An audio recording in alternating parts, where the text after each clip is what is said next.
High, আমি ফাল্গুনি চলে এসেছি অন্যরকম একটা ভিডিও নিয়ে। আজকে কোনো ভিডিও সেল পোস্ট না বা ভিডিও মানে কাপড়ের কোনো ভিডিও না। সমস্যা হয়েছে আমার একটা বলে জাস্ট বলতে এসেছি। আপনারা অনেকেই ভাববে আমি কাউকে হয়তো রিপ্লাই করছি না, অনেকেই মেসেজ করে রেখেছেন হয়তো। আমার ফোন জাস্ট বিকালবেলায় পড়ে মানে যাচ্ছে তাই ভেঙে গেছে একদম, ফোনটা কোনো কাজেরই নয়। তো অন্য একটা ফোনে যা সিমটা ভরেছি, অর্ডারের নাম্বারটার কথা বলছি। তো প্লিজ আপনারা রিপিট করে আর একবার মেসেজ করবেন, তাহলে আমি নিশ্চয়ই রিপ্লাই করে দেবো।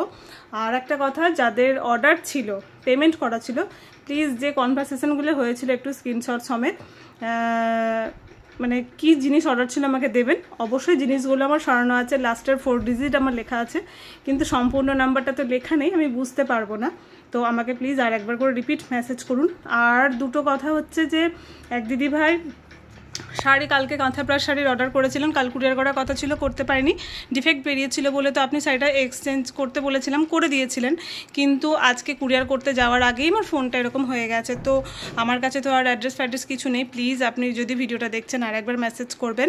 আরেকজন অর্ডার ছিল, দিদিভাই হবে না, অনেক ছোট মনে হয়, গলা শুনে মনে হলো, তাও বলছি। আপনার যা অর্ডার ছিল বোলপুরেই বাড়ি গুরুপল্লীতে বলেছিলেন। তো আজকে শাড়িটা দিতে যাওয়ার কথা ছিল, সকালে দিতে যেতে পারিনি, সন্ধ্যেবেলায় ফোন করে যে দিতে যাব সে আর হয়ে উঠছে না।